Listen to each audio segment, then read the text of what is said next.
Welcome back to the Sunnyslope Alumni Podcast. My name is Gilbert Gallagher, and we are in for a great treat. We have a wonderful guest on with us today. But before I bring her on, I just want to thank everybody for liking and subscribing and saying hello to the alumni team. They're doing a lot of great stuff in the background. As you see, we are improving with every episode.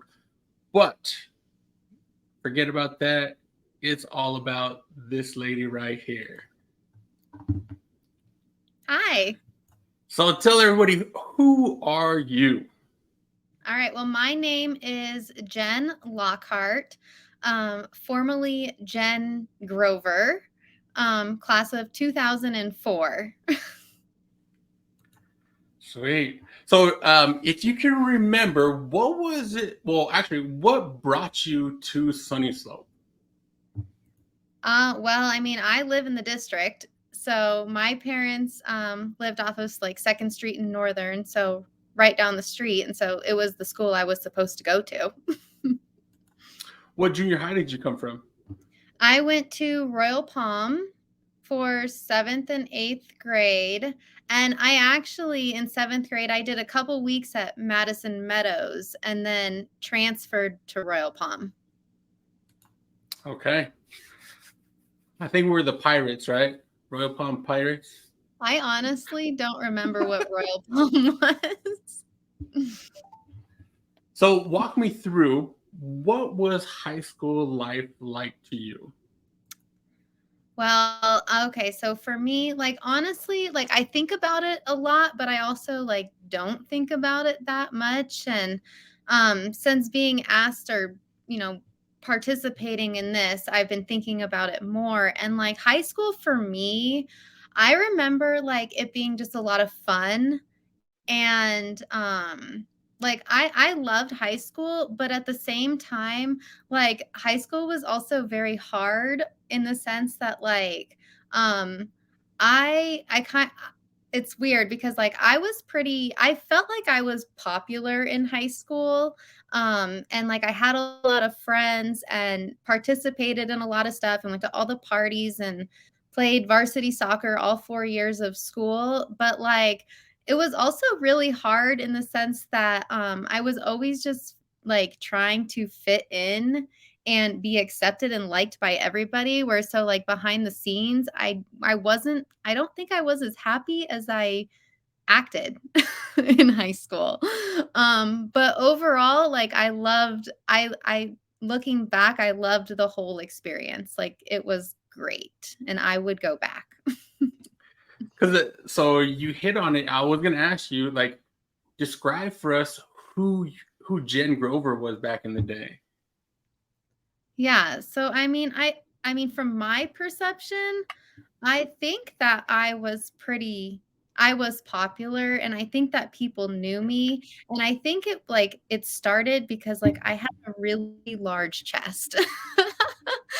And so I think that that's why like the boys took a lot of interest at first, but also I was pretty like outgoing and I had a lot of friends, so our group of people was we just had a lot of fun, and I think that the everybody like came to us a lot of times, like our class and also your class, Gilbert, I think were two really good classes and we all got along really good. So I was just kind of in the mix of the crowd, the athletes, the ones that were showing up at all the parties and having a good time.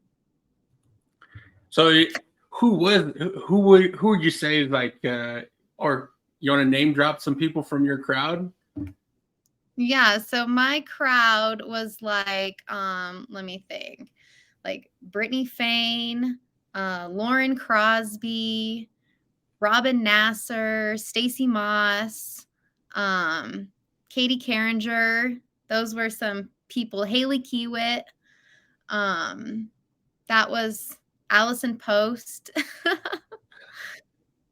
Now, that do you was remember doing any of the like Sunnyslope traditions? I remember painting the S on Sunnyslope Mountain my freshman year of high school, and that was really fun. I remember that tradition. I remember doing things like getting ready for homecoming and building floats with people. I remember at the assemblies, I remember like competitions between the classes, like taking shots of Filiberto's hot sauces and drinking like gallons of milk. I remember that. um I can't really think of anything else I really remember as far as traditions. Painting the S Mountain was a big one. And I actually just flew into Phoenix the other day and could see S Mountain from the airplane. And my boyfriend said, "Look at that mountain has a bee on it." And from the plane, it looked like a bee. And I was like, "No, that's my high school." That's so funny. When he said B, I was like, oh, he must not be educated. No, just kidding. No, he didn't know. But I've told him about the mountain before, and so it was funny that he was able to. He like saw it from the plane, and he saw it before I saw it, and I was like, "No, that's an S. Like I painted that." Now you name dropped some of your friends there. Is there any teachers or friends that had a lot of influence on you in growing up, or? I feel like if you knew me in high school, you knew that I was pretty much obsessed with Mr. Fenton. Mr. Fenton was like, I just looked up to him so much. He was my favorite. He, being my soccer coach, and like Mr. Fenton, I babysat his kids. We played indoor soccer like separate from the high school together. So Mr. Fenton was pretty special to me. Yeah, he comes up a lot on this conversation, and I'm gonna reach out to him, see if I can get him on the podcast too. That would be amazing. Right? He actually came. So I live in Colorado now, and he actually came up here with his family. It's been a long time, probably like 12 or 13 years ago. And we met up when he came to Colorado, and we toured the Coors Brewery together, me and his family. And that was really fun. So, okay. I think I'm gonna wrap up the Sunnyslope stuff, because then it's really about you, right? Because I know throughout life you made a lot of changes. So I'm gonna do the Sunnyslope stuff. Okay, if you could sum up Sunnyslope into one word, how would you sum it up? Looking back on just the high school and even like what it's become in my experience there, I feel like Sunnyslope in one word is just like, the word that comes up, I want to say, is like iconic, but like I don't even really know what that means. But I feel like there's something so special about Sunnyslope and just being a part of it and being like getting the honor and the privilege to go to that school. So the word iconic comes up in me, but like I don't even know. So that's the word, iconic. I like it. So tell us, who are you now? So now I live in Colorado. I moved here like about 6 months after I graduated from high school. So I've been here for almost 20 years, which is crazy. I recently, about 3 years ago, went through a divorce, and so I'm a single mom. And I have a boyfriend who's amazing. And who am I? Well, I just like really am somebody that like I love my life these days, and I'm just growing and having so much fun. Like it's hard to describe who I am. Like I do life coaching, and I have a membership where we just have a group of people that we help just like become the best versions of themselves, basically. Like I'm very into personal growth, so I do a lot of work with Tony Robbins and that whole community. So I'm just happy and I love my life, and that's what I do. I just be a single mom and travel and inspire people, and that's me. Oh, thank you for that. Now, Yeah. you mentioned back in high school you had a very large chest. Do you want to talk about that? Like the transition to where you're at now and how you Well, made that decision. okay, so I actually um in between junior and senior year of high school, I had a breast reduction. So I started out high school with a very large chest, and I ended high school with a smaller chest. So that summer though, I had a breast reduction, and so that was great, but I was only 17 when that happened. And so from 17 to now I'm 37. So like I had a baby, and my weight has gone up and down and fluctuated. And so my chest is not as large as it used to be, but it's still a good size. So, but my weight has gone up and down. So in the last like 5 years, I've actually lost about 70 pounds. So I was pretty, heavy not that long ago. And so when I'm heavier, they're bigger, and now they're getting smaller again. So I don't know. So with the life coaching, you mentioned that, creating the best self, right? The you that everybody's seeing right now looks really good.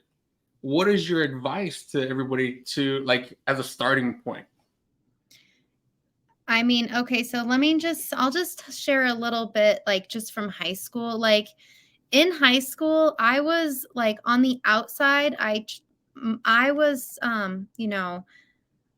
I say I loved high school, but I really feel like most of us, I was really trying hard to to show this image of myself that perceived like perfection, almost. Like I was trying to be perfect, but inside, like always feeling like I wasn't hitting the mark, which is why in high school, like I was somewhat, behind the scenes, I was a little depressed, and like not some days I would leave school crying and in tears, just because like I was just wanting to just fit in and be happy, And so it was like I was trying to be this perfect version of myself and always kind of feeling like I was failing.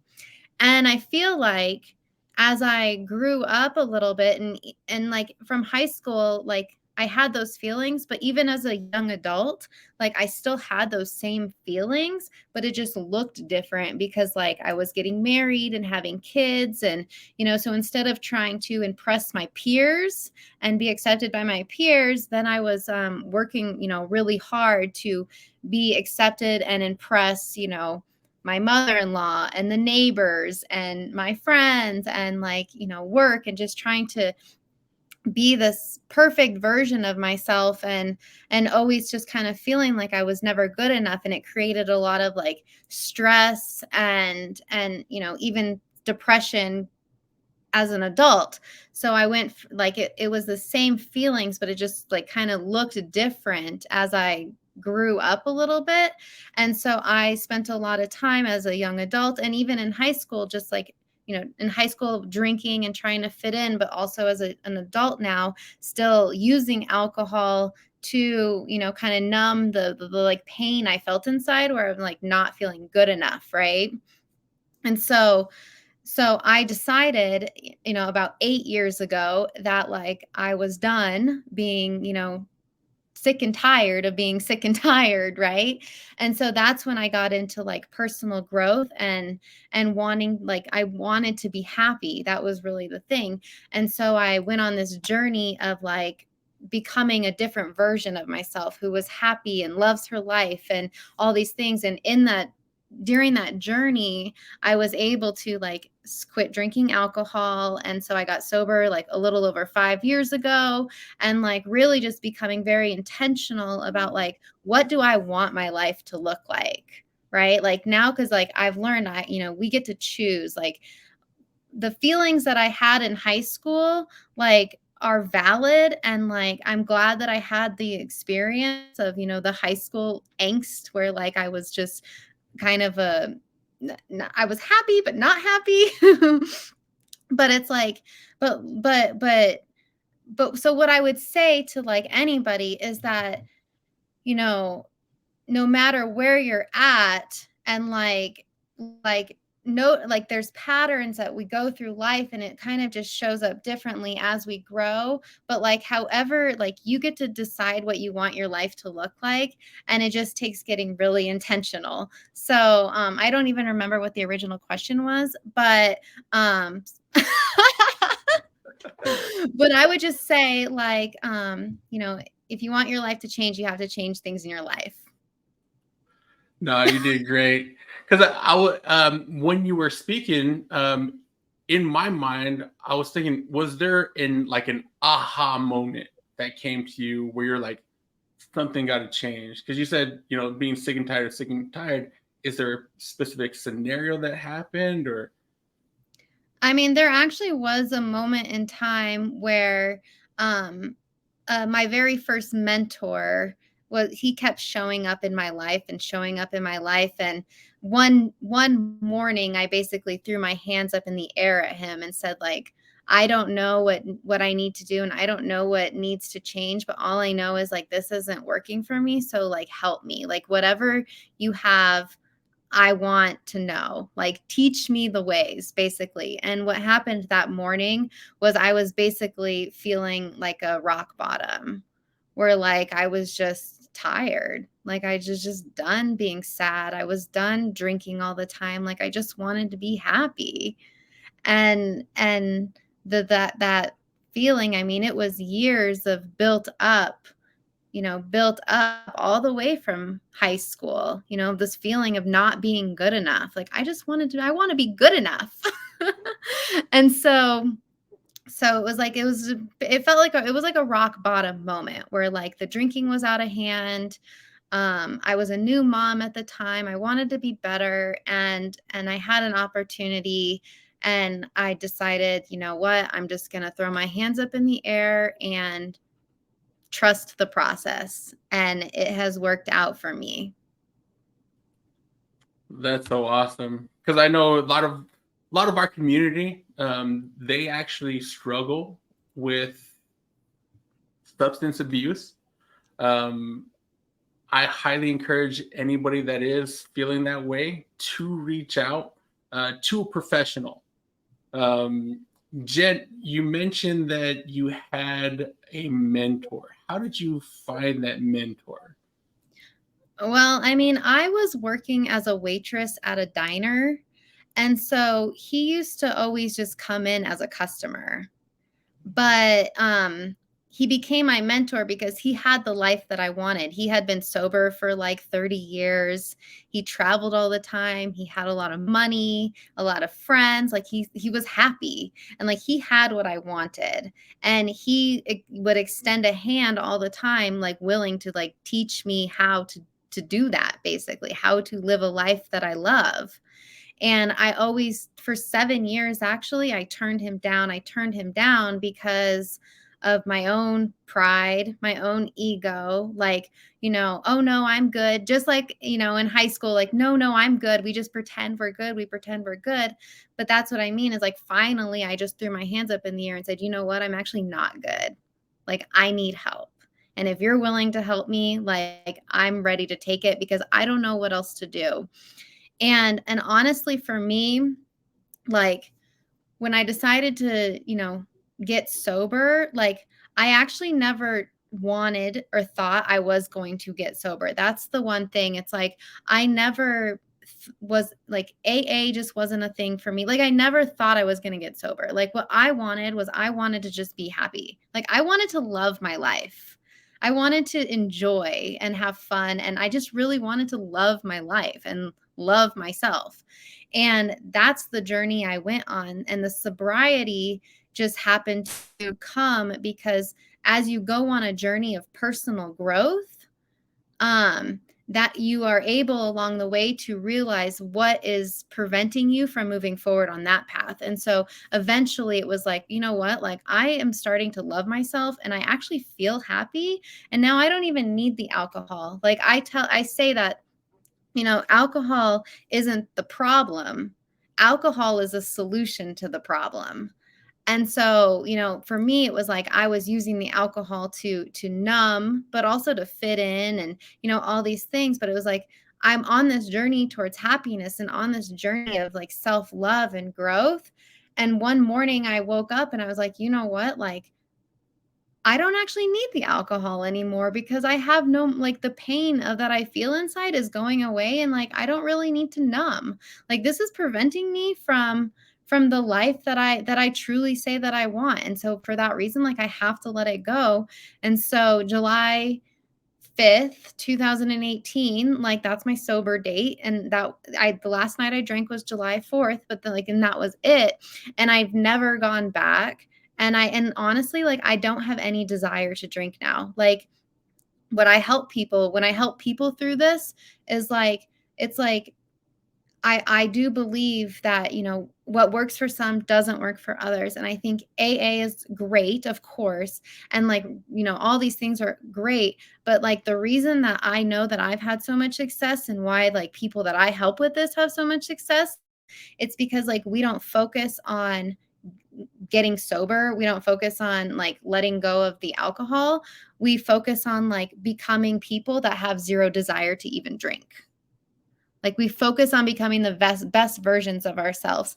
And sometimes becoming the best version of yourself is like, then you realize like, okay, I have to let go of the drinking. And so we let that go. Sometimes it looks like, you know what, like, in order for me to get this, like, I have to leave this relationship. And so 3 years ago, I got divorced. Like, in order for me to reach the level that I want to go, like, certain things have to go. So we become people that don't hold on to things that no longer serve us. And so like, that's with sobriety, like, that's why I believe like I've had, a lot of success with it, is just because of the mindset and the difference. If that makes any sense. So, Jen, thank you so much for sharing with us who you are and what you represent. Your journey is amazing. That's why we want to encourage everybody to come on the podcast, because not everybody's journey is the same. Before I let you off the hot seat, I need you to talk to that Jen from high school. I need you to tell her the advice that you wish you would have gotten back then. I guess I would tell her, that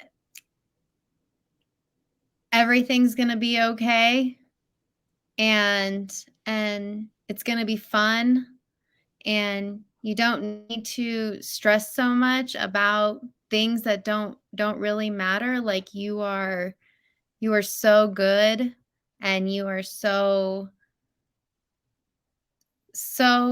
worthy.